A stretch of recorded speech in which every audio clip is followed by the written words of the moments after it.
Hello and welcome to episode 3 of Touhouvania. And the last part we got to this stage, which music, by the way, begins with a reference to Bloody Tears, but I'm talking over it so I won't be able to hear it. But if you can hear, but you should still be able to hear the music over me just a little bit, so you can probably hear it.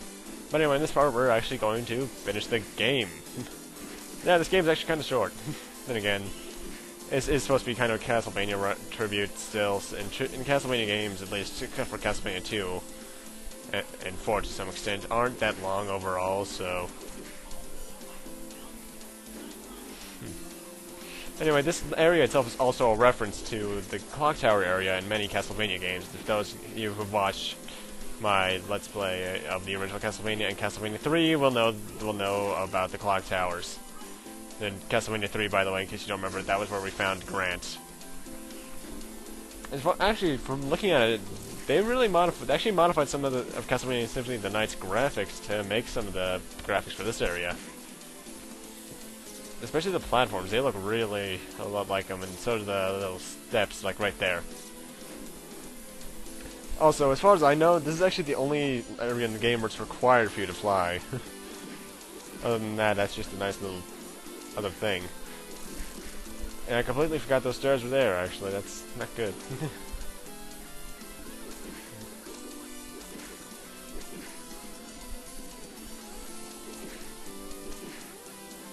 Now, you might notice this video does look a bit different, and that's because there's actually an HD option.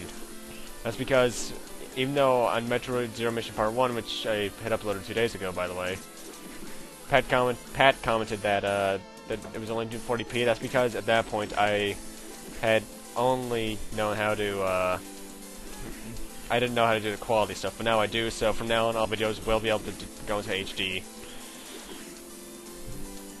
But, as I mentioned in that comment, even though you're not going to be seeing this until after that, so I don't know why I'm bringing this up, but, actually, will I have uploaded that at this point? I might upload this between Fusion and Crystal. So, yeah, you guys all have seen Metroid Fusion at this point. By the way, as far as I know, that life may be impossible to get. Yeah, and so I might as well say this. Part 1 of a certain other Let's Play in Metroid Fusion, which you've already seen at this point, I hope. And the first 5 parts of another certain Let's Play will be in this kind of... in 240p-ish. Well, technically the first 2 videos of certain other series, but that game, I'm not even going to get started on that until I finish that other one that's going to be happening after this. I have a lot of recording to do. Oh, that's not going to be fun.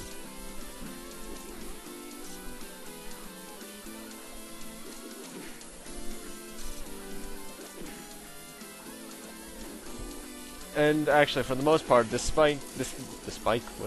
level is actually where you can. In my first playthrough, I died the most because there's a lot of instant kill spikes in this level. The spikes that are rotating like that aren't instant kill, but they do hurt.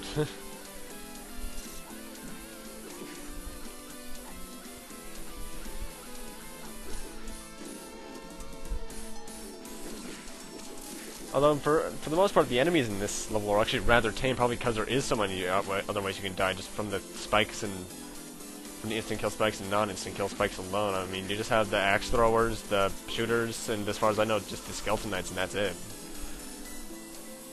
Not that that's a bad thing, because this is actually a mostly vertical level. There's barely any horizontal pathways.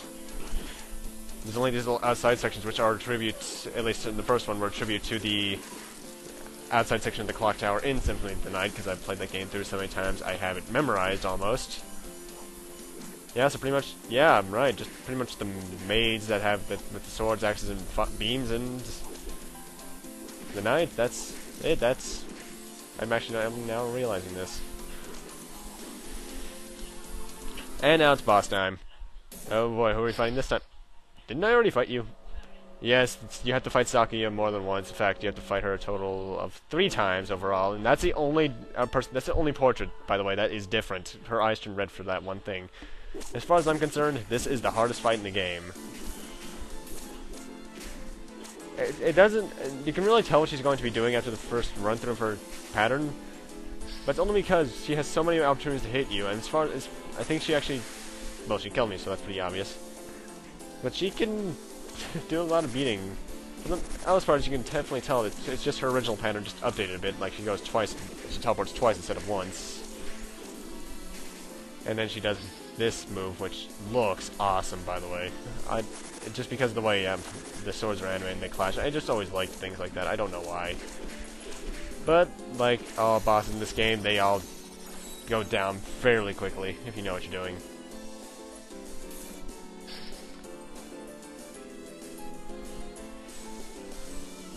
And by the way, for the most part, except for I think Suika, all the bosses that we fought are actually traveling with us.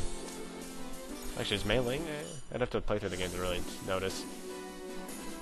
And yet again, my score is different because I had to record this, because this was both a different recording session than the part 2, and B, I had to restart the game, considering I recorded this part already, but the audio wasn't turned on. And welcome to the final stage of the game, which is a huge tribute to the original Castlevanias.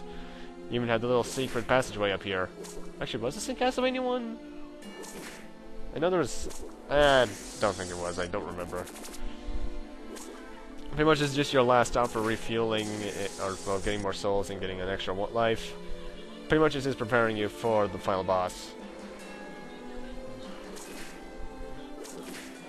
And for some reason I recognize the music so much like it's from a Castlevania game, but I don't think it is.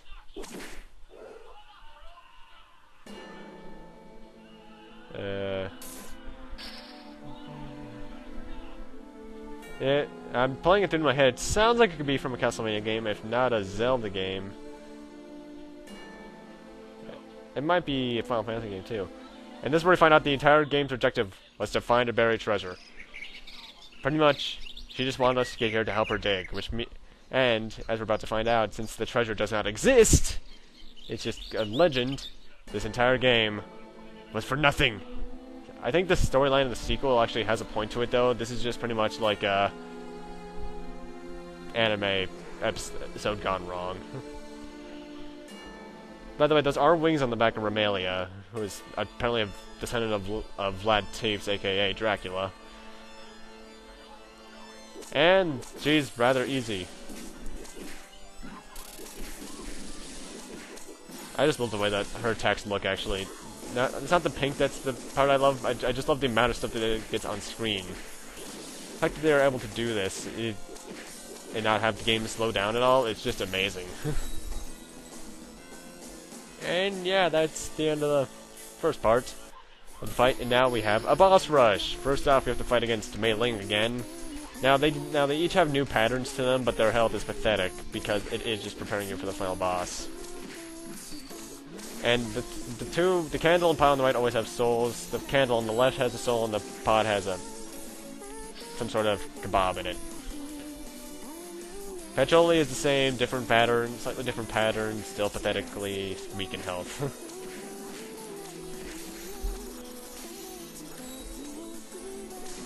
And now for the third and final fight against Sakuya, which is easier than the second one, but can still be a bit of a pain. This is also, actually thinking about it, her pattern does evolve in a way, because it finds better ways to hit you. Yeah, that's actually kind of clever on their part. Also, for some reason, they don't use an actual song from the game for this. They use some sort of Japanese pop song, or what sounds like pop. And now it's time for the true final boss against Remelia, which is actually rather difficult in even a normal mode. She even uses her inner Dracula to teleport around the room, like in the earlier Castlevanias. God dang it, that attack always gets me off guard. And when the lasers are thin during that attack, they won't hurt you, but when they're thick like that, they will hurt a lot. To be honest, not much has really changed from her pattern, except for that the fact that it now goes in a circle around her. I think I actually stopped her from doing her ultimate attack right there, which is kind of ugh. And she shows up for no reason whatsoever. And that's it, actually. That was the final boss. Somewhat anticlimactic, I know, but... yeah, that was easy.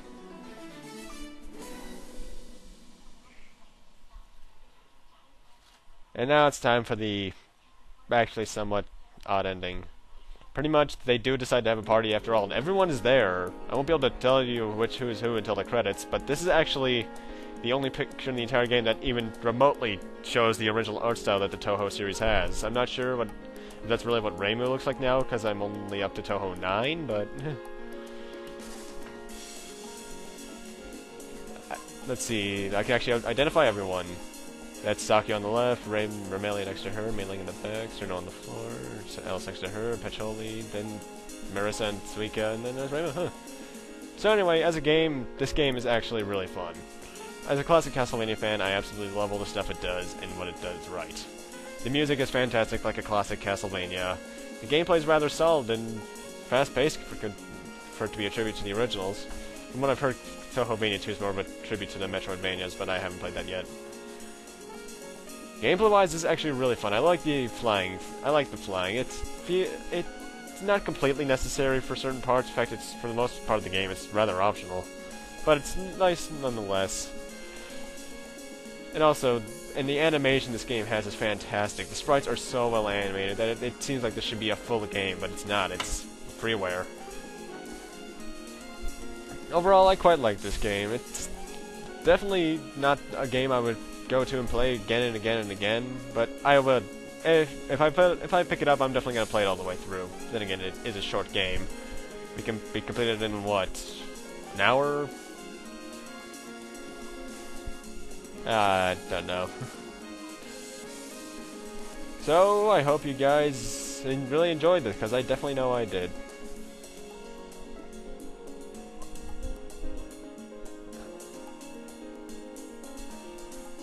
And what is Oh, I was about to ask what the heck those characters are doing in the background there, but now I know.